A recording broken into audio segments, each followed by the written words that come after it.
जय गुरुदेव। आशा करता हूँ सब लोग मस्त है ना, आनंद में है। मस्त है नहीं कहूंगा, मस्त शब्द में थोड़ा क्या कहते हैं उसको, थोड़ा रजस आता है। आनंद में सत्व ही है, तो हम आनंद में ऐसा कहेंगे। आज की कथा ये एक सन्यासी की है, एक गाधी ब्राह्मण करके उसकी है। और यह थोड़ी बहुत लवण राजा की कथा से मिलती है। हाँ, तो यूजुअली आगे जाके इसमें कंफ्यूजन हो सकता है जब हम दो कथाओं का याद करते हैं, तो एक दूसरे में ये मिक्स होने की संभावना होती है। हाँ, वो जो लवण राजा की कथा है और गाधी की जो आज सुनेंगे, तो एक एक पॉइंट पे दोनों एक ही जगह आते हैं, एक ही स्थिति में आते हैं, लेकिन उसके बाद दोनों का अलग अलग अंत होता है। तो आज यह कथा सुनते हैं। इससे पहले, यह कथा में आगे बढ़ने से पहले, अभी तक हमने जो जो किया था, तो उसमें रिसेंटली हमने प्रहलाद की कहानी अ, देखी थी। प्रहलाद का विचार ध्यान वो देखा था, और उसका फलित मैं आशा करता हूं यह हुआ होगा कि ये जो अहम है, ये जीवन से चला गया होगा। इसकी आवश्यकता इसलिए है क्योंकि ये एक अहम जो अपने आप को कुछ अलग समझता है इस क्रिएशन से, या मैं ये कहूंगा कि गुरु से, क्योंकि हमारे जीवन में गुरु है तो सब कुछ है। और अपने गुरु से अपने आप को अलग समझता है, तो फिर यह जीवन भयपूर्ण हो जाता है, जिसमें केवल समस्याएं, दुविधाएं, डर, ये सारी बातें। कई जगह जाके लोगों को काउंसलिंग करना पड़ता है, उनसे बातें होती हैं, लोगों की समस्याएं सुनने में आती हैं। उसके दो तरह के अ, परिणाम देखता हूं। एक परिणाम यह है कि अपने जीवन के लिए दूसरों की समस्याओं के माध्यम से, अपने जीवन के लिए एक गुरु अपने सामने ऐसा फ्यूचर जो पर्दा है वो रख देते कि तेरे साथ भी ये हो सकता है, तो संभाल ले। कभी कभी सिचुएशंस मिलती जुलती होती है, और उसके माध्यम से समझ में आता है कि अरे, मैं कहीं तो गलत कर रहा हूँ या क्या कर रहा हूँ। तो जीवन चल रहा है, और इस चलते हुए राह पे मेरे सामने गुरुदेव हैं, और वो सामने से जैसे जो क्या कहते हैं, रास्ता साफ करते जा रहे हैं। या फिर कहीं कहीं पे आगे थोड़ा, जो हम गाड़ी टर्न लेते हैं ना, तो वहां पे कहीं पे मिरर लगे होते हैं, तो दूसरी तरफ से कोई गाड़ी आने वाली है तो दिखा देते हैं। जहाँ पे ब्लाइंड टर्न्स वगैरह होते हैं, पर्टिकुलरली सोसाइटीज में ऐसा होता है। तो ऐसे मिरर भी सामने रख देते हैं कि हाँ, ये हो सकता है या ये आने वाला है, अपने आप को संभालो, अपने आप को बचा लो। तो वो कृपा से जीवन सुचारू रूप से चलता है।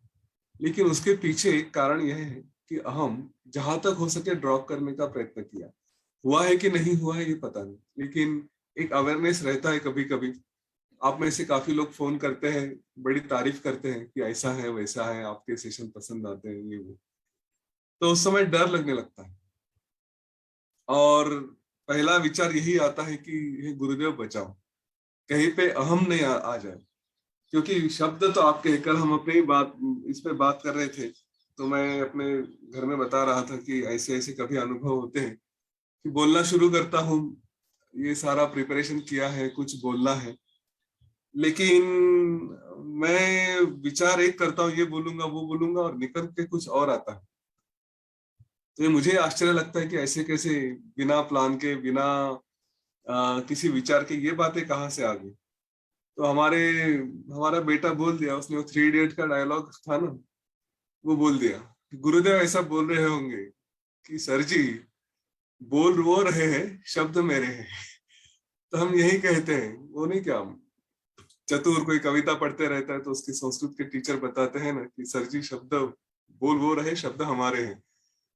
तो ये वास्तविकता ऐसा लगता है कि हाँ, ये तो बोल मैं रहा हूं, लेकिन शब्द उनकी ही है।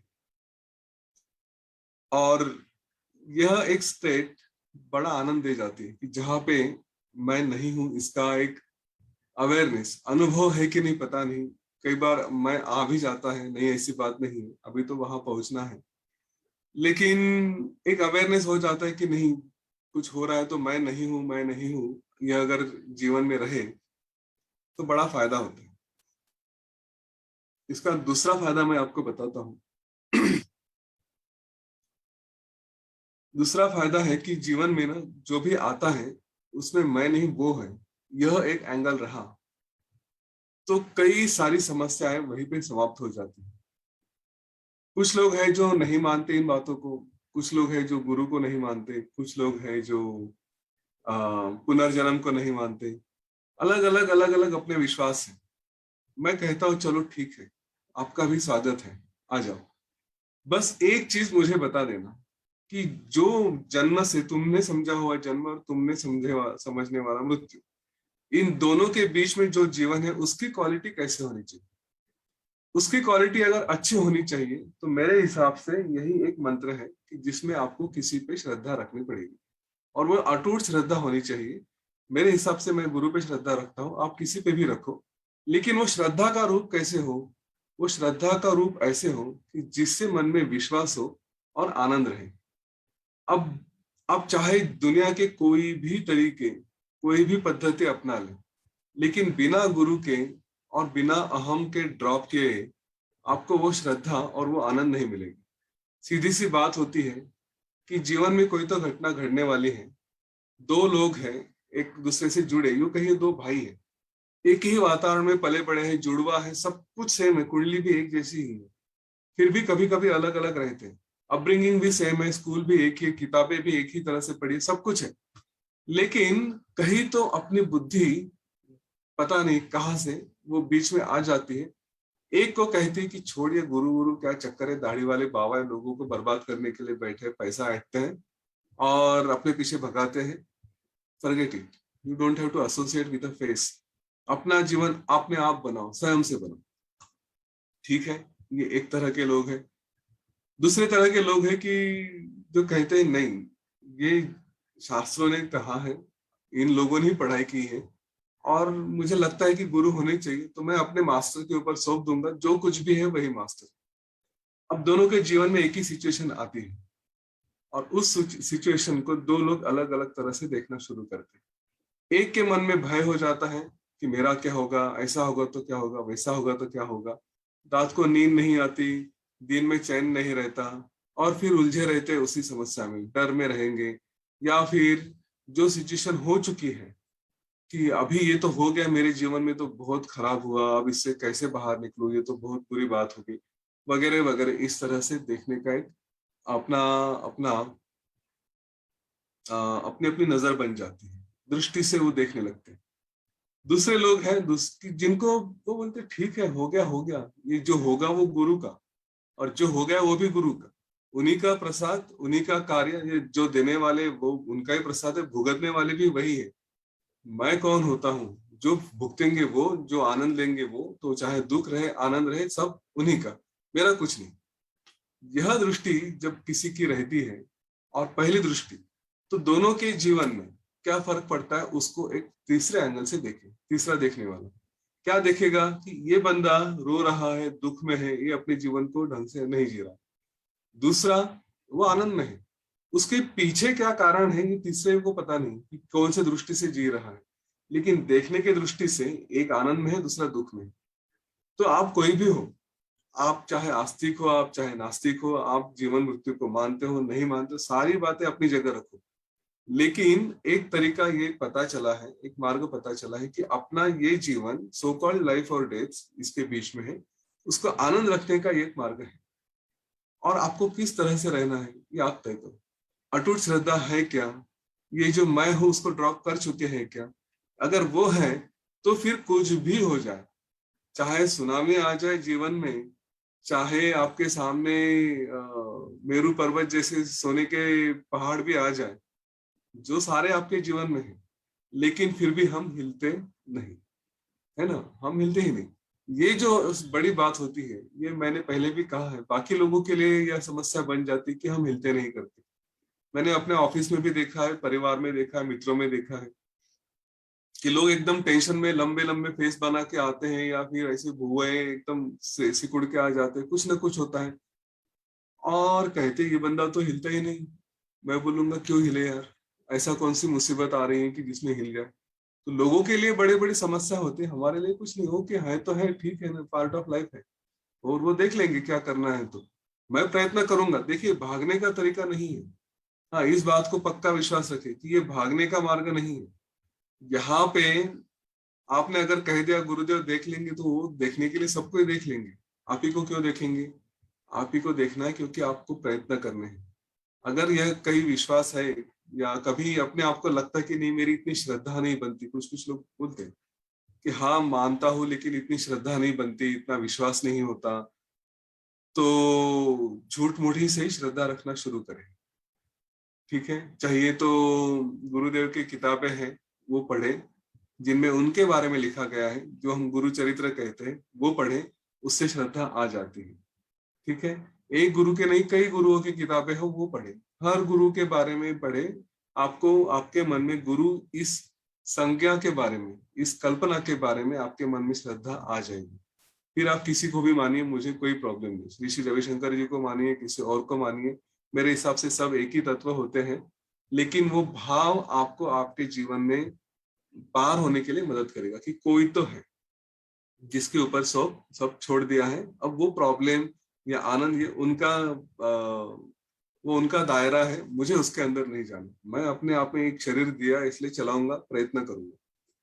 तो भक्ति में भी थोड़े प्रयत्नों की आवश्यकता होती है। कल ये भगवान विष्णु ने प्रहलाद को बताया था कि बिना भक्ति के, बिना प्रयत्नों के भक्ति भी काम की नहीं है, विचार भी काम का नहीं है। देने वाला आपको सब देने के लिए बैठा है, लेकिन प्रयत्न आपको करने आवश्यक है। तो अगर कहीं पे भक्ति श्रद्धा इन बातों की कमी है, तो थोड़ा नाटक करे कि बस सब कुछ है, गुरुदेव देख लेंगे, गुरुदेव देख लेंगे। वो नाटक भी चलेगा, कोई प्रॉब्लम नहीं, एक दिन वो नाटक भी असलियत बन जाएगी। और दूसरी बात, उसमें थोड़ा एफर्ट ले, थोड़ी किताबें पढ़े।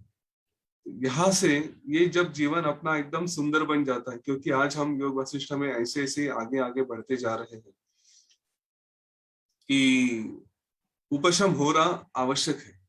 नहीं तो इतने दिन, 41 दिन 42 दिन मैं यहाँ पे आके बड़बड़ कर रहा हूँ, बता रहा हूँ, सोमेश्वर जी भी उसके ऊपर जिसको आइसिंग ऑन द केक कहते हैं वो कर रहे हैं। तो ये वेस्ट ना जाए, इसका थोड़ा ध्यान रखें। आपने भी समय दिया है यहाँ पे, तो इसका प्रयत्न करें, विचार करें, श्रद्धा बढ़ाएं। भक्ति और ज्ञान दोनों एक साथ चलेंगे तो उसके जैसा कॉम्बिनेशन कुछ नहीं है।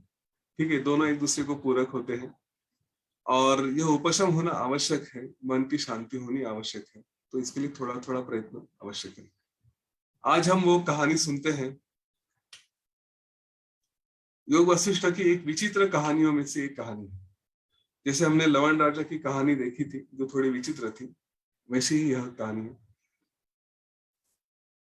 यहाँ पे भी भगवान विष्णु ही आते हैं, क्योंकि ज्ञान यह शायद उनका ही कार्य है। जितने भी ज्ञान से रिलेटेड बातें सुन रहे हैं शुरू से लेके अभी तक, तो श्री राम जी रहे, भगवान श्री कृष्ण रहे, ये भगवान विष्णु के ही अवतार रहे हैं। प्रहलाद के भी जीवन में भगवान विष्णु आए, यहाँ पे भी वही है। एक गाधी नाम का ब्राह्मण होता है, वो अपना जीवन व्यतीत करता है, गांव में रहता है। एक दिन उसके मन में विचार आता है कि चलो कुछ जाके थोड़ा ध्यान तप वगैरह किया जाए। तो वो सब छोड़ के जंगल की तरफ चल जाता है। जंगल में जाते जाते जाते जाते ढूंढता है एक अच्छी जगह कहाँ पे ध्यान करने के लिए मिले, जहाँ पे शांति हो, जहाँ पे जानवरों का भय नहीं रहे। ऐसा ऐसी जगह ढूंढते ढूंढते उसको एक सामने सरोवर या जलाशय दिखाई देता है, जहाँ पे उसको लगता है कि जगह अच्छी है। वहां पे रुकता है, अपना दिन क्रम वहां पे बिताना शुरू करता है। जो भी उसका स्नान स्नान संध्या पूजा सब करते रहता है। करते करते करते करते एक दिन मन में विचार आता है। देखिए, इन बातों का परिणाम भी होता है कि जहाँ पे मन की शुद्धि हो जाए।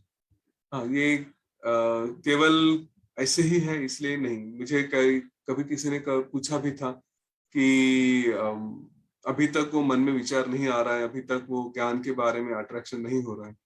तो कहता हूँ कि मंदिर में जाना तो शुरू करो कम से कम। अगर आपके जीवन में कोई मंत्र है तो उस मंत्र का जाप करना शुरू करो। जो भी ये तरीके बताए गए हैं वो अलग अलग लेवल के, अलग अलग स्तर के साधकों के लिए होते हैं, कि धीरे धीरे धीरे धीरे मन की शुद्धि हो जाए और वो विवेक जागृत हो।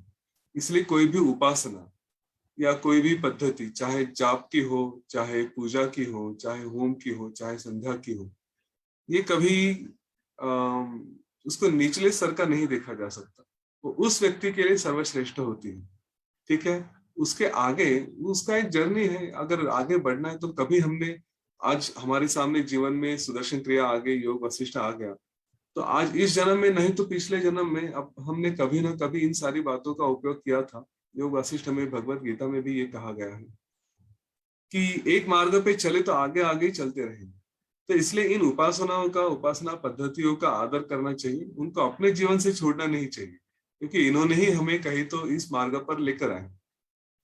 तो उसके जीवन में भी, गाधी के जीवन में ये सब चल रहा था और धीरे धीरे धीरे धीरे मन की शुद्धि हुई।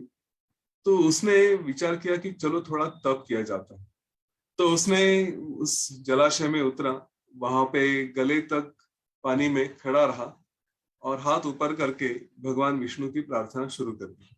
अब ये उस जमाने के तरीके थे, उस जमाने की पद्धति थी, हमें ऐसा कुछ करने की आवश्यकता नहीं है।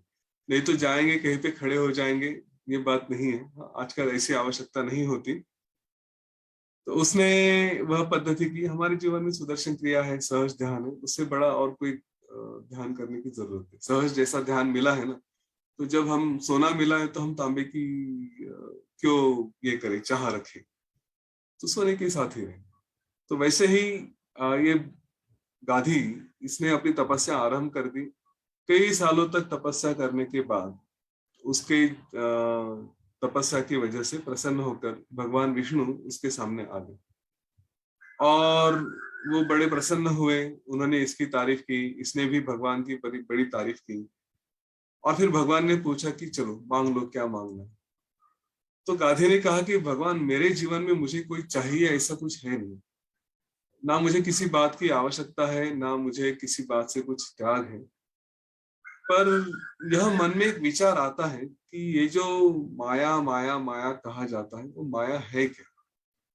क्योंकि ये सब तो आप ही का खेल है, जो कुछ भी देखता हूँ वो सब आप ही का है, मैं तो कुछ हूं नहीं। पर कभी तो ये माया आती है और लोगों के मन को ढक जाती है। ये कुछ तो है कि जो आत्मा स्वरूप को ढक के उसको पूरा इंसान को विचलित कर देती है। तो वो माया है क्या, वो मुझे देखनी है। देखिए कैसी डिमांड की ना, कि आप जाके ऐसा मांग रहे हो कि जिसमें फंसने का, जिसमें उलझने का, जिसमें सारी तकलीफें होने का संभव है। क्या मांग मांग के मांग रहे हैं कि माया देखनी है? पता नहीं माया देखने का परिणाम क्या हो सकता है। कुछ भी हो सकता है, क्योंकि भगवान की माया तो विचित्र होती है। तो भगवान हंस दिए, उन्होंने कहा हाँ ठीक है, तुमने जो मांगा है वो तुम्हें मिलेगा, एक ना एक दिन तुम माया का परिणाम देखोगे। लेकिन तुमने तपस्या की है, तुम भक्त हो, तो उस माया से भी तुम बाहर आराम से निकल के आओगे उसका। और ये बाद में रियलाइज भी करोगे, समझ भी जाओगे कि हाँ ऐसी कुछ तो माया हुई है, और वो देख लोगे। यह कहने के बाद भगवान चले गए। ये गाधी वापस अपने कुटी में आया, अपना रोज का जो आचरण था वो करने लगा। और ऐसे करते करते कुछ समय बीत गया। एक दिन यह उस जलाशय में स्नान कर रहा था। स्नान करते करते जो हम संध्या वंदन में कुछ मंत्र कहते हैं, सूर्य को अर्घ्य देते हैं, उसके बाद कुछ मंत्र कहते हैं। तो एक अघमर्षण नाम का मंत्र होता है, और वह कहते कहते उसने, उसके पास दर्भ थे, उन दर्भों से वो पानी पे ऐसा कुछ तो घुमा रहा था। और वो करते करते अचानक उसने देखा, उसकी नजर पानी के अंदर स्थिर हो गई और उसने देखा कि पानी में कुछ तो दिख रहा है। जब गौर से देखने लगा तो उसको पता चला कि उस पानी में, उसने देखा उसका शव पर पड़ा है, उसकी मृत्यु हो चुकी है। और उसके शव के आजू बाजू में सारे परिवार वाले एकदम जोर जोर से रो रहे हैं। एक उसकी पत्नी है जो रो रही है अपने पति के जाने पर। उसकी माता है जो उसके मृत्यु के ऊपर रो रही है, उसको पकड़ के उसका सर अपने गोद में रख के रो रही है, और उसके परिवारजन भी रो रहे हैं, आजू बाजू के लोग भी रो रहे हैं, सब बड़े दुख में हैं। तो इसको आश्चर्य हुआ कि ये कैसा दृश्य है। और देखते देखते देखते देखते फिर आजू बाजू के लोग आए, उन्होंने इसको उठाया, इसके इसको ले जाकर शमशान में चले गए। वहां पे इसके जो भी संस्कार करने थे वो किए, अंत्य संस्कार किए, और इसका शरीर वहां पे जलकर नष्ट हो गया। तो इसको बड़ा आश्चर्य हुआ कि अरे ये क्या हो रहा है। और फिर उसने ये भी देखा, यहाँ पे समाप्त नहीं हुआ ये खेल। इसके बाद उसने देखा कि अभी मैं समाप्त तो हो चुका हूँ, मेरा जीवन गया है, लेकिन अगला जन्म हो चुका है। और वो अगला जन्म एक ऐसे जगह हुआ है, ऐसे बस्ती में हुआ है कि जो कही जाती है चांडालों की बस्ती है, और उसमें एक पति पत्नी है। उस स्त्री के गर्भ में मैं हूँ, और उसके गर्भ में मैं बढ़ रहा हूँ, बढ़ते बढ़ते फिर मेरा जन्म हुआ है। मैं भी दिखने में उन्हीं के जैसा हूँ, हट्टा कट्टा बन चुका हूँ। और फिर बढ़ते बढ़ते बढ़ते बढ़ते एक नौजवान चांडाल बन चुका हूँ। नौजवान चांडाल बन के फिर अभी मैं वही कुत्तों को वगैरह पकड़ के शिकार करता हूँ, जानवरों को पकड़ता हूँ, उनके शिकार करना, उनके पीछे भागना, यह मेरा क्रम हो चुका है, और मैं उस तरह का जीवन बिता रहा हूँ। उसके आगे बिताते बिताते मेरी शादी हो चुकी है। शादी होने के बाद धीरे धीरे धीरे धीरे मेरा परिवार बढ़ रहा है, और फिर ऐसा करते करते मेरा जीवन चल रहा है। अब यह जीवन चलते चलते चलते चलते उस गाधी ने यह भी देखा कि एक समय आ गया कि जहाँ पे कोई रोग आता है या जैसे कुछ होता है, तो परिवार के सारे लोग एक एक एक एक करके, बच्चे बूढ़े सब लोग मर गए, और मैं अकेला बच चुका हूँ। अब यह अकेला जो जीवन होता है कि जिसमें इंसान ने अपना सब कुछ खोया है, कोई है नहीं, तो जो दुखी अवस्था होती है, उस दुखी अवस्था में अब क्या करे, यहाँ पे तो रहने लायक कुछ है नहीं। तो वो विचार करते करते धीरे धीरे धीरे धीरे कहीं तो भटकना शुरू करता है।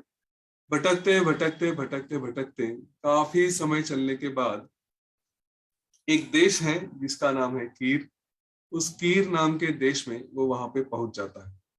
और इस कीर देश में पहुंचने के बाद वहां पे उस नगर की शोभा देखते देखते रास्ते पे घूम रहा होता है, तो कहीं पे देखता है कि एक बड़ी सी शोभा यात्रा जिसको कहेंगे, या बड़ा सा एक मेल, बड़ा सा एक लोगों का जत्था आ रहा है। और आते आते उसमें देखता है एक सुंदर सा हाथी है। वो हाथी इधर उधर घूम रहा है। हाथी के ऊपर भी कई सारे आभूषण हैं, उसके आजू बाजू कई सारे दास दासियां हैं, मंत्रीगण हैं, ऐसे बड़े बड़े लोग दिखाई देते। तो इसको आश्चर्य होता है क्या चल रहा है। तो बाकी लोग देख रहे होते हैं, वो भी जाके वहां पे खड़ा हो जाता है और उसको देखना शुरू करता है। देखते देखते वो हाथी उसके पास आता है, और अचानक से इसको पकड़ता है अपनी सूंड में, और पकड़ के अपने ऊपर बिठा देता है। तो इसको समझ में ही नहीं आता कि ये क्या हो रहा है, हाथी ने मुझे पकड़ा क्यों, उठाया क्यों। लेकिन जैसे ही उसको ऊपर बिठाया जाता है, तो उसका सारे लोग जय जयकार करना शुरू करते हैं कि हमारे महाराज की जय हो, नए महाराज की जय हो। और ऐसा करते करते करते वो सारे लोग, उसकी दास दासियां तुरंत उसके पास आती हैं। उसको अच्छे अच्छे कपड़े पहनाए जाते हैं, उसको फिर महल में ले जाते हैं। सो उसको सजाया जाता है एक महाराजा की तरह, उसको पूरा मुकुट और कपड़े और गहने और सब कुछ दिया जाता है। और उसके बाद उसके मंत्रीगण आते हैं, वो उसकी सेवा करने लगते हैं, उसको गद्दी पे बिठाया जाता है, उसका राज्याभिषेक होता है। और राज्याभिषेक करने के बाद उसको सारी बातें समझाई जाती हैं। अब यह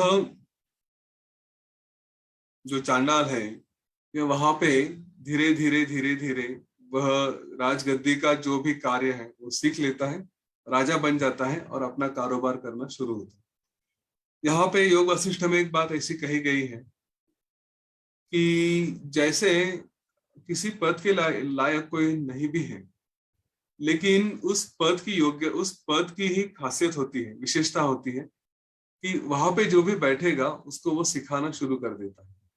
हमने कई बार अपने आजू बाजू में चाहे वो राजकारण है, चाहे वो बिजनेस है, ऐसी जगह हमने देखा है, या इवन ये कहूंगा कि राजकारण, बिजनेस और ऐसे कुछ क्षेत्र हैं कि जहां पे योग्यता नहीं है, फिर भी बैठने के बाद इंसान योग्य बन जाता है। धीरे धीरे धीरे धीरे वो कुर्सी, वो स्थान आपको वो ज्ञान दे देता है कि जो आपको उस जगह के लिए उचित है। एक ही जगह है जिसपे ये काम नहीं करता, और वो है अध्यात्म। क्योंकि अध्यात्म में मैं एक राजा हूँ, या फिर मैं कोई ऋषि हूँ और कुछ हूँ, और फिर मेरे बाद मैंने अपने बेटे को बिठा दिया, तो वो काम नहीं करेगा। क्योंकि यह केवल आत्मज्ञान की बातें होती है, यहाँ पे प्रयत्न और प्रयत्नों से सब कुछ मिलता है, बाहर से नहीं मिलता। और बिजनेस के बारे में या यहाँ पे भी कहा जाए तो सबको वो पद पे बैठने के बाद सब कुछ होता है ऐसा नहीं, उसके लिए भी उचित प्रयत्नों की आवश्यकता होती है। केवल बैठे और हो गया ऐसा नहीं।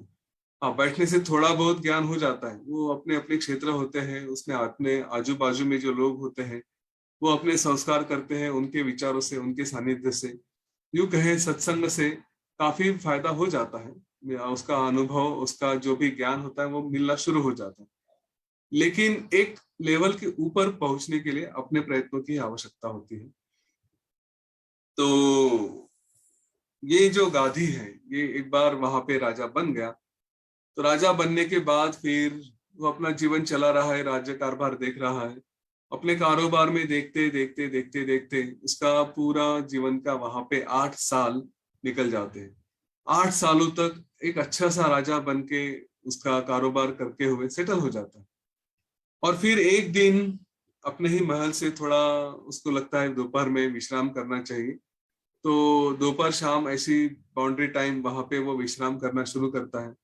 तो अपने ही गहने उतारता है, अपना मुकुट उतारता है, अपने जो बाहरी कपड़े होते हैं, अच्छे कपड़े हैं, उनको भी थोड़ा बाजू में रख के, केवल उपवस्त्र रख के, और फिर वो थोड़ा महल में बैठता है। फिर सोचता है कि चलो थोड़ी खुली हवा में चला जाए। तो महल का आंगन है, वहां पे भी चला जाता है और वहां पे बैठा रहता है।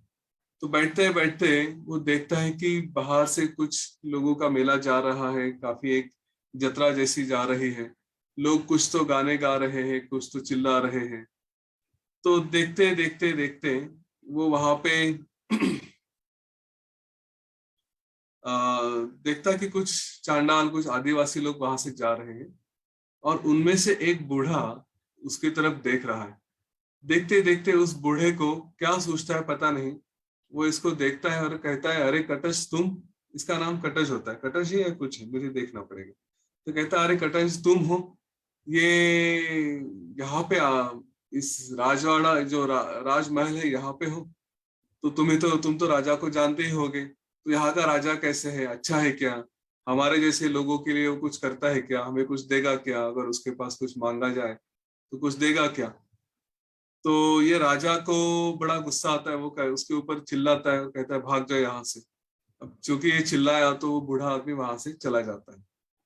लेकिन ये सारा दृश्य देख के, सुन के उसको बड़ी अस्वस्थता होती है कि किसी ने मुझे पहचान लिया, किसी ने कहा कि मैं कटंज हूँ। उसको अपना पूरा पहला जीवन याद आ जाता है, और थोड़ा दुखी होके, थोड़ा अपसेट होके वो वहां से वापस आना शुरू करता है।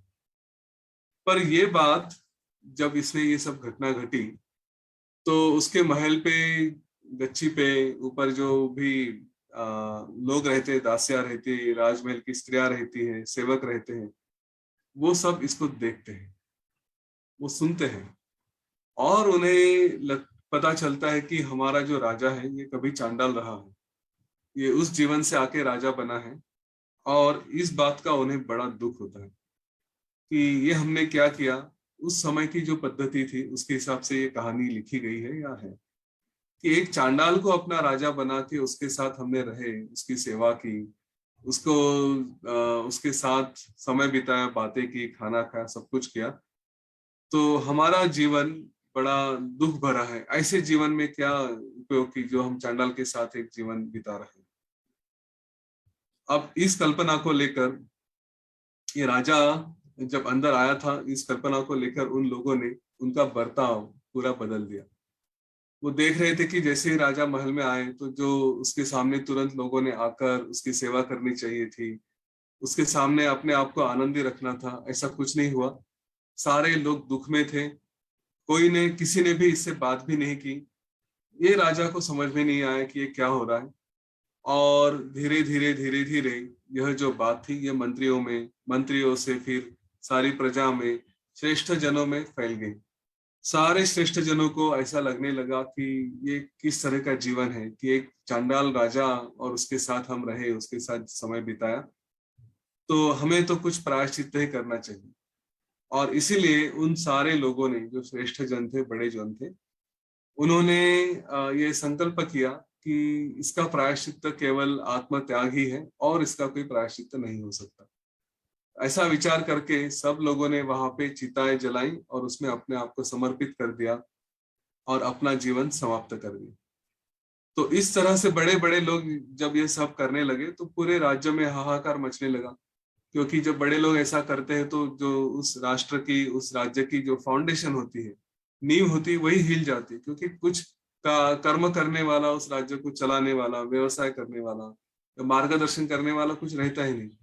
तो हर तरह का हाहाकार मच गया, सब लोग वहां पे इधर उधर, कुछ जिसको कोई नियंत्रण नहीं रहता, ऐसी सिस्टम बन गई। राजा को तो कोई किसी ने सुनने का प्रश्न ही नहीं था। तो इस राजा को भी फिर बहुत दुख हुआ कि ये क्या है, और विचार करते करते उसको समझ में आ गया कि ये सब कुछ जो हो रहा है वो मेरी वजह से हो रहा है। और उसके उस भावना में कि जहाँ पे ये सब कुछ मेरी वजह से हुआ, मैं चांडाल हूँ और फिर मैं राजा बना और इसीलिए लोगों को दुख हो रहा है, तो उसको लगा कि मुझे भी प्रायश्चित्त करना चाहिए। और इस प्रायश्चित्त को करने के लिए उसने कहा कि जैसे बाकी लोगों ने किया वैसे ही मुझे भी करना चाहिए, मुझे भी अपने आप को चिता में समर्पित कर देना चाहिए। तो उसने भी एक चिता जलाई और जाके अपने आप को उसमें समर्पित कर दिया। अब जैसे ही उसका शरीर जलने लगा तो उसको दाह होने लगा, और दाह होते होते होते जब ये गाधी यहाँ पे पानी में ये सब कुछ कर रहा था, अपना ध्यान कर रहा था, तब वहां पे खड़ा था, तो तुरंत उसको एकदम वो जो फीलिंग था, जैसे हम होता है ना हमारे साथ भी, सपने में हम कुछ देखते हैं तो कभी कभी ऐसा कुछ हो जाता है कि वो रियल में भी फीलिंग होने लगता है, तो फिर हम तुरंत जाग जाते हैं। तो वैसे एकदम से जाग गया, और धीरे धीरे वो होश में आने लगा। उसको समझा कि अरे ये तो सब मैं यहीं पे देख रहा था, इसी पानी में देख रहा था, तो ये क्या हुआ। और उसके ऊपर विचार किया तो उसके समझ में आ गया कि ये कुछ तो भ्रम है और इस भ्रम से मुझे बाहर निकलना चाहिए। वो वापस अपना कार्य करके, अपनी संध्या करके पानी से बाहर निकल आया। विचार करने लगा कि ये मैंने कैसा भ्रम देखा। मैंने अपनी मृत्यु देखी, ठीक है इंसान हूं, मृत्यु हो जाती है, पर मेरी पत्नी और मेरी माता और मेरे बच्चे, मेरी तो शादी नहीं हुई, मैं तो अविवाहित हूँ, फिर पत्नी कहाँ से आ गई। रहे मेरे माता पिता, वो तो मेरे बचपन में ही चले गए थे, फिर इनको मैंने कहाँ से देखा। जो मरा वो कौन था, जिसको जलाया गया वो कौन था। अच्छा ये सब ठीक है, इसके बाद जिसका फिर से जन्म हुआ, जिसने वो चांडाल का जीवन बिताया, जिसने जो राजा हुआ, ये सब कौन था, ये कैसे हो सकता है, और मैं तो अभी यहीं पे हूँ। फिर वो जो हुए वो क्या था। तो उसने अपने आप को समझाया थोड़ा कि ये कुछ भ्रम हो सकता है, और यह भ्रम है तो होगा, चलो छोड़ देते हैं। ऐसा विचार करके वो अपने जीवन में अपना नित्य क्रम करता रहा। नित्य क्रम करते करते करते करते एक दिन उसके पास एक अतिथि आता है, गेस्ट। और वो अतिथि कहता है कि मैं थोड़ी देर आपके साथ रहना चाहता हूँ, मैं कहीं जा रहा था, तो अगर आपकी अनुमति हो तो थोड़ा विश्राम करूंगा। तो उसने कहा आपका स्वागत है, आप आइए। फिर उस गाधी ने उस अतिथि का स्वागत किया, उसको सब कुछ जो भी खाना वाना देना था, विश्राम करवाना था, सब किया। और फिर थोड़े सेटल होने के बाद, विश्राम के बाद, उसने अतिथि से पूछा कि जरा अपना परिचय दीजिए, आप कौन हो, क्या करते हो, कहाँ से आ रहे हो। और ऐसा लगता है आपको देखकर कि आप थोड़े थके हुए हो, या फिर कुछ आपके मन में कुछ तो है कि जिसकी वजह से आप एक परेशान जैसे लग रहे हो। तो क्या बात है। तो अतिथि ने कहा कि महोदय, मैं एक, क्या कहते हैं उसको, टूरिस्ट हूँ, प्रवासी हूँ और मुसाफिर हूँ।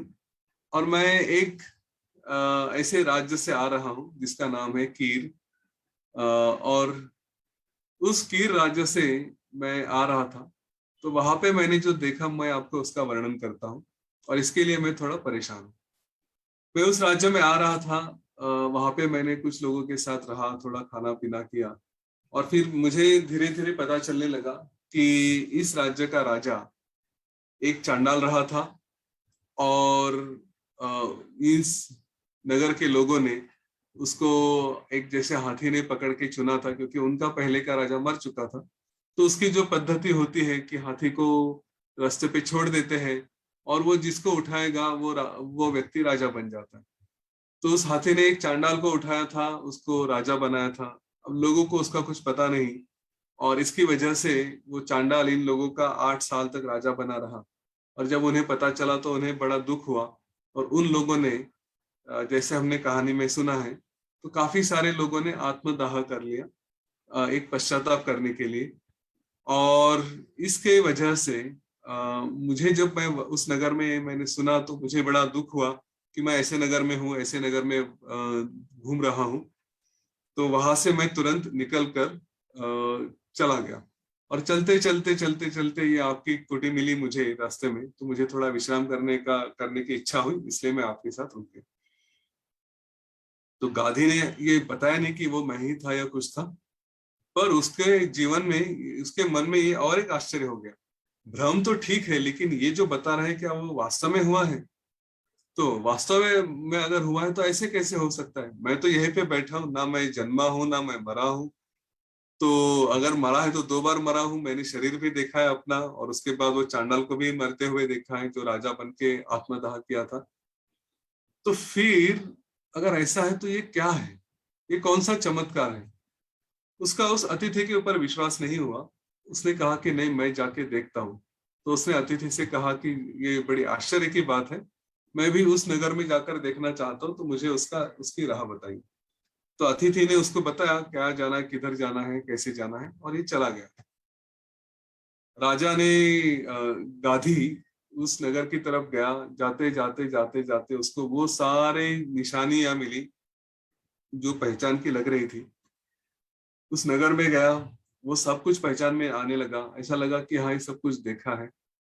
और देखते देखते उसने उन लोगों से भी बात की जिनसे कभी उसको लगा था कि मिला है। तो सारे लोगों ने वही वही कहानियां बतानी शुरू कर दी।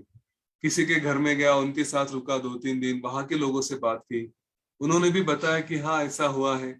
एग्जैक्टली सारे के सारे लोगों ने वही कहानी वैसे के वैसे बताई। एक के भी डिस्क्रिप्शन में, वर्णन में कहीं पे भी चूक नहीं थी।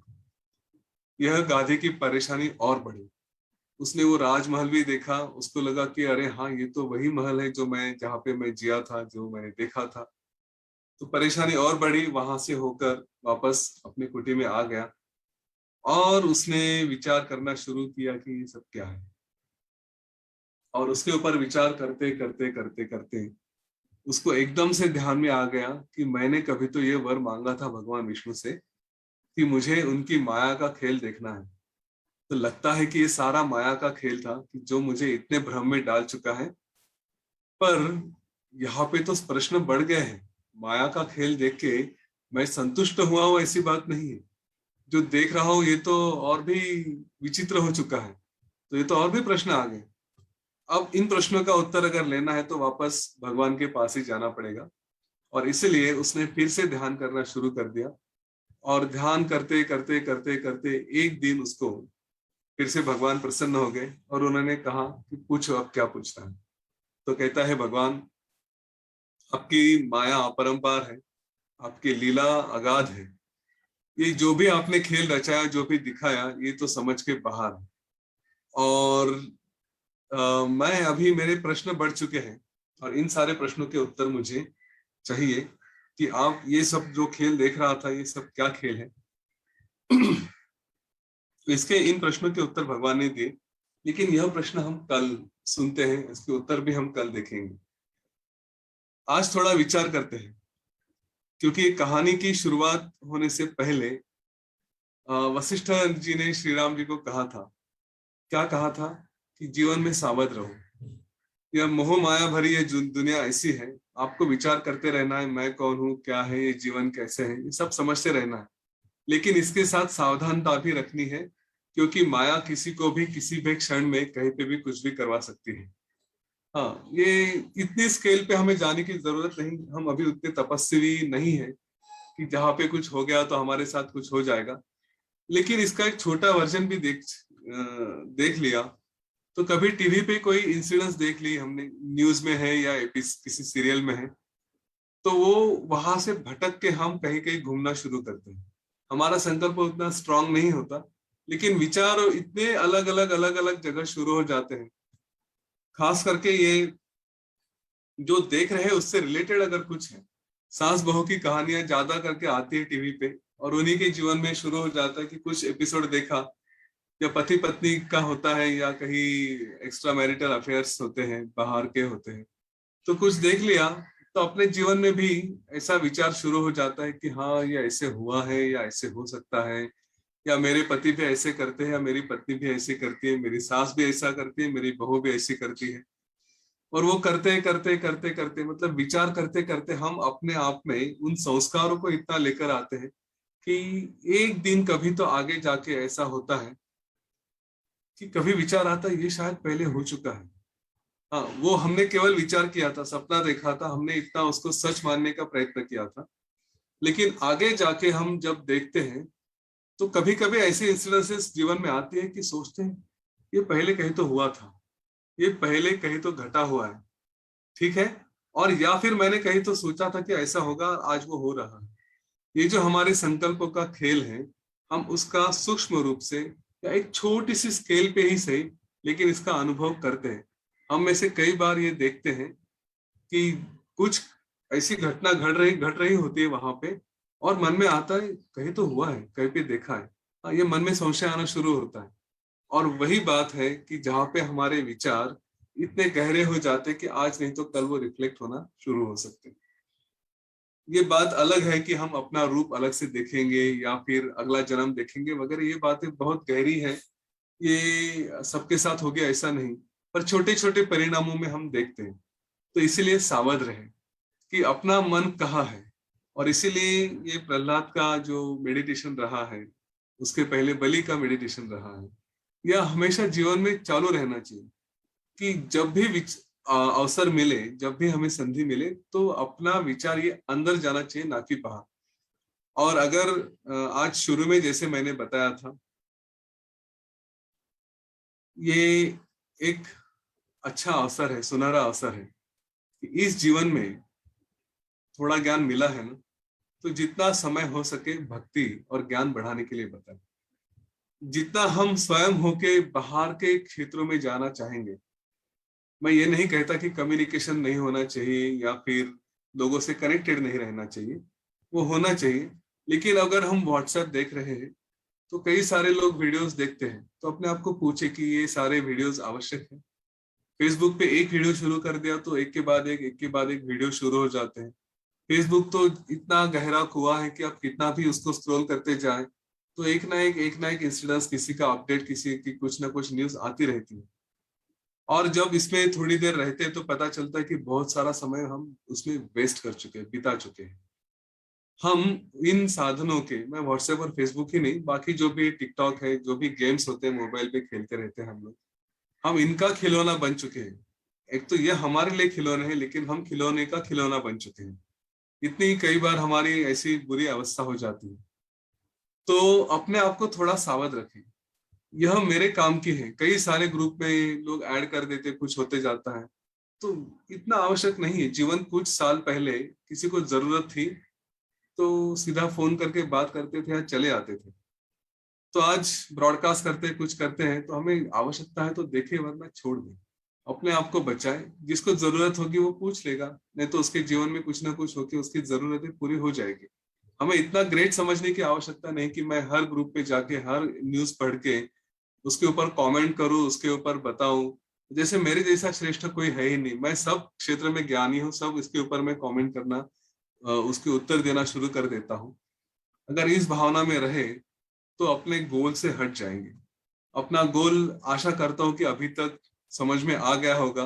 कि मैं कौन हूँ इसका उत्तर ढूंढना, वो फेसबुक के ग्रुप्स पे, व्हाट्सएप के वीडियोस, फेसबुक के वीडियोस पे, व्हाट्सएप के ग्रुप्स में या इधर उधर की बातों में इसका उत्तर नहीं मिलेगा। इसका उत्तर केवल विचार, विचार और विचार से मिलेगा। और वह विचार करने के लिए ये किताबें, ये सीरीज, ये अलग अलग साधु संत जो अपने डिस्कोर्सेस देते हैं वो काम के आते हैं, ना कि ये सारे। तो यही गैजेट्स हैं, यही टूल्स हैं, इनका उपयोग करो। यूट्यूब की आदत है तो यूट्यूब पे जाके आप आत्मज्ञान की बातों को ढूंढने का प्रयत्न करो। उनको चला दो, हेडफोन लगा दो, स्पीकर फोन लगा दो, ब्लूटूथ लगा दो। घर में जो भी काम कर रहे, अवसर मिले तुरंत देख लो। अकेले खाना खा रहे हो, मूवी देखने के बदले इनको सुनो। यह अवसर इतना सुंदर है कि इस जीवन में, इस अपने जीवन की गाड़ी को जितना एक्सेलरेट कर सकते हो उतना एक्सेलरेट करके आगे निकल जाओ, वरना इसमें फंसे रहें। और देखिए, एक बात और बता देता हूं कि ये जो मोह आता है ना, यह केवल निगेटिव मार्ग से आता है ऐसा भी नहीं है। यह मोह सकारात्मक मार्ग से भी आता है। सकारात्मक मार्ग कैसे? कि आपने एक तय किया, मैं ये करूंगा। आपके जीवन में कोई दूसरी अपॉर्चुनिटी आती है और बताएंगे कि ये बहुत अच्छी बात है, इसको करना चाहिए। वो बहुत अच्छी बात है, वो भी करनी चाहिए। ये अच्छी बात है, ये भी करना चाहिए। ये सेवा है, इसमें जाओ। यहाँ पे समाज सेवा है, इसमें जाओ। ये सब करते करते हम जो अपना गोल है उससे भटक जाते हैं। तो इसके बारे में भी फिर से ये कहानी के माध्यम से सावधानता का उपदेश देना चाहता हूँ। क्योंकि उपशम के मार्ग में अगर कुछ आड़ा आता है तो हमारी मराठी में उसको बेसावधता कहते हैं, हिंदी में पता नहीं क्या है, असावधानता है। तो वो आपके बीच में आती है कि सावधानता नहीं रही तो हम भटक सकते हैं। ये कई बार हमारे डिवोटीज के साथ भी देखा गया है। ध्यान के मार्ग पे चल रहे हैं, लेकिन फिर कोई आके कहता है कि तुम सेवा करो, तुम ये करो, तुम वो करो, ऐसा करने लगो, वैसा करने लगो। और फिर जो गोल पकड़ के रखे हैं उसमें से भटक जाते हैं। ये थोड़ा कुछ कुछ लोगों को शायद पसंद नहीं आए, लेकिन मैं एक दो किस्से बताना चाहूंगा।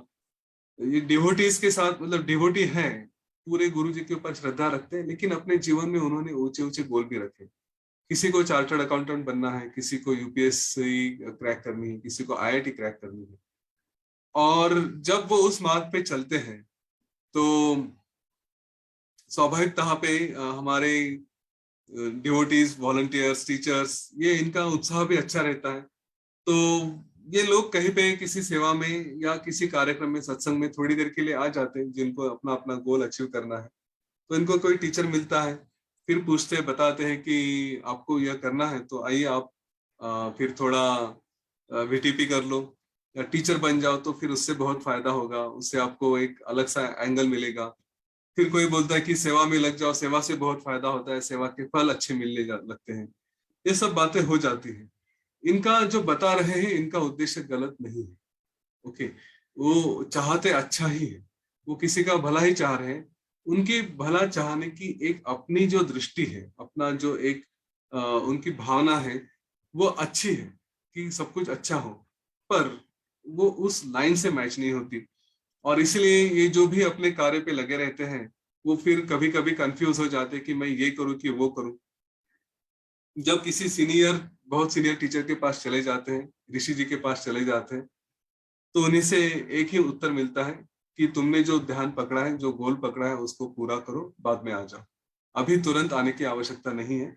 गुरुदेव का भी मैसेज एकदम क्लियर है। वो चाहे काशी भैया को था या प्रशांत राजौरी जी को था, कि जो लोग कभी आईआईटी में थे और उन्होंने कहा कि मैं ये छोड़ के सब कुछ आपके साथ आना चाहता हूँ, तो गुरुदेव ने कहा है कि मुझे अपने आजू बाजू में फेलियर्स नहीं चाहिए, फेल हुए लोग नहीं चाहिए। तुम जो कर रहे हो, अच्छा कर रहे हो, उसमें सक्सेसफुल हो, उसके बाद में आ जाओ। किसी ने ये नहीं कहना चाहिए कि ये बंदा आईआईटी नहीं हो सका इसलिए छोड़ के आए। आईआईटी करो, दिखा दो कि मैं काबिल हूँ, मैं क्वालिफाइड हूँ, और उसके बाद फिर तुम मेरे साथ आ सकते हो, तब तक कोई प्रॉब्लम नहीं। तो वैसे ही अपने जीवन में ये जो बाकी गोल थे, देखिए इनके जीवन में भी वो सावधानता गुरुदेव ने लेकर आए थे कि कुछ तो मोह में पड़ गए, ये छोड़ के वो करूं। तो सावधानता गुरुदेव ने दी थी, और यही सावधानता हमारे अंदर होनी चाहिए कि मैं कुछ अच्छा गोल रखा हूं, मैंने अपने जीवन में एक बिजनेस बनाने की सोची है, मैंने अपने जीवन में कुछ करने को चाहा है, तो उसके लिए जो एनर्जी लगती है, उसके लिए जो शक्ति लगती है, वो जरूर करूंगा।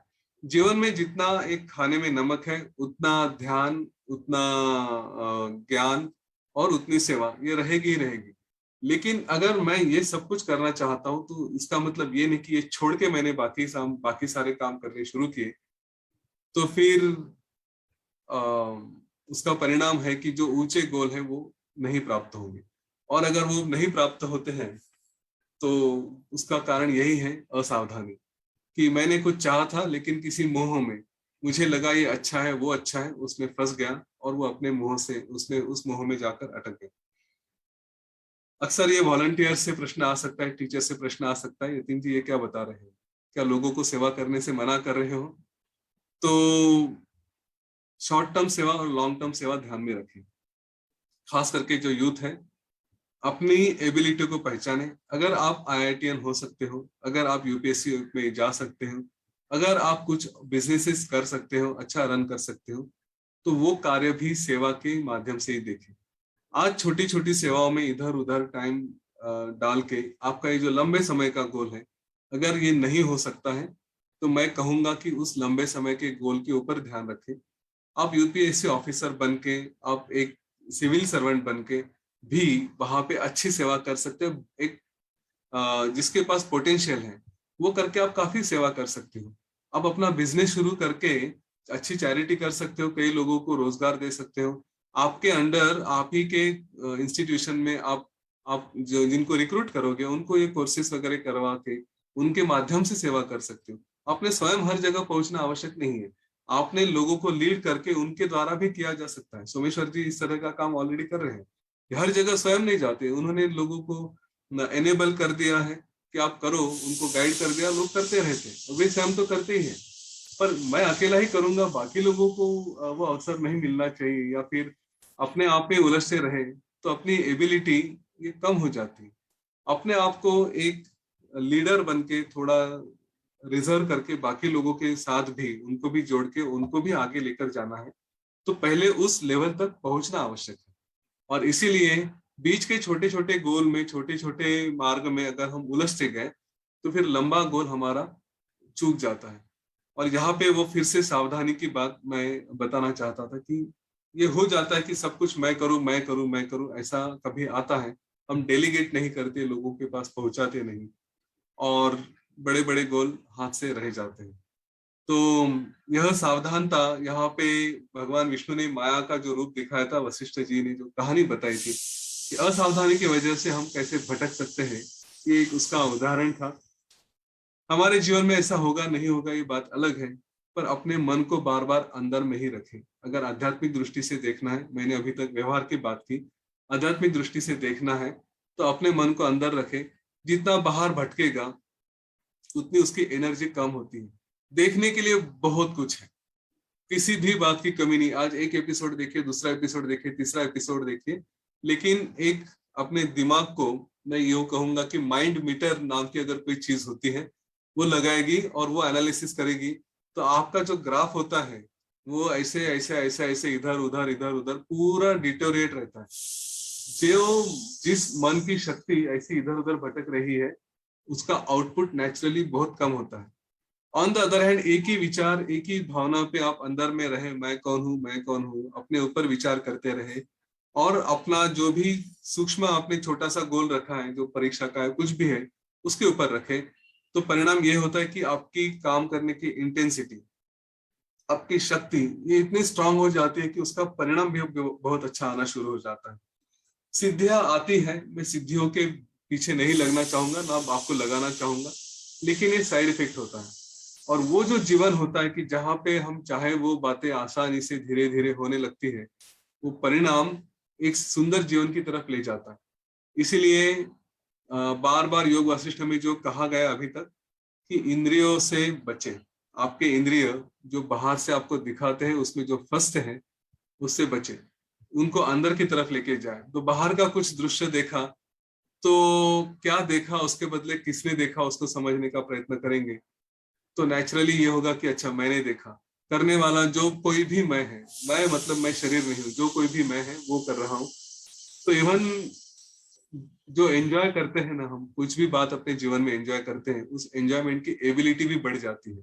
आप एंजॉय कर रहे हैं, एंजॉय कर रहे हैं, लेकिन अपने आप को बता रहे हैं कि हाँ, एंजॉय करने वाला कोई और है, ये शरीर तो बस खा रहा है, ये शरीर तो बस पी रहा है, हाँ, ये शरीर तो देख रहा है। तो ये जो एंजॉय करते करते अपना शरीर भी उतना एंजॉय कर सकता है, जितना ज्यादा चाहिए उतना एंजॉय कर सकता है।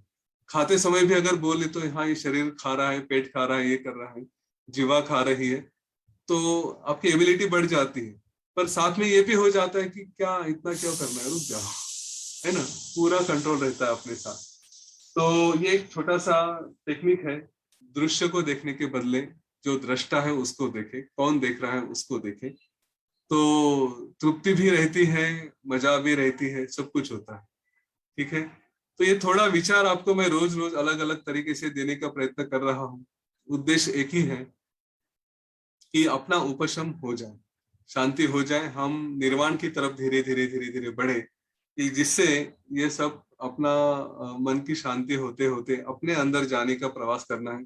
अभी तक हम पूरे जर्नी में बाहर भटकते आए, मन की शक्ति ऐसी होती है, जीवन मृत्यु ऐसा होता है, ये सब धीरे हम समझते आए, लेकिन यहाँ पे रुके नहीं रहना है। अभी ये जीवन में सारी बातें छोड़ते छोड़ते छोड़ते पूरा जर्नी, पूरा प्रवास अंदर की तरफ करना शुरू करना है, क्योंकि आगे जब निर्वाण प्रकरण आएगा तो उसके लिए हमें तैयार रहना है। निर्वाण प्रकरण में बहुत सुंदर बातें कही गई है, मन के बारे में, अपने निर्वाण के बारे में, लेकिन उसके पहले उपशम होना आवश्यक है, उसमें शांति होना आवश्यक है। और वो तभी आएगी जब हम अपने आप को समझने का प्रयत्न करेंगे, जब हम अपने आप के बारे में विचार करेंगे। तो आज यहाँ पे रुकते हैं, भगवान विष्णु ने क्या उत्तर दिया था, गांधी ने क्या प्रश्न पूछे थे, ये सब हम कल देखेंगे। तब तक के लिए विश्राम करते हैं, अपने आप में विचार करते हैं। जय गुरुदेव।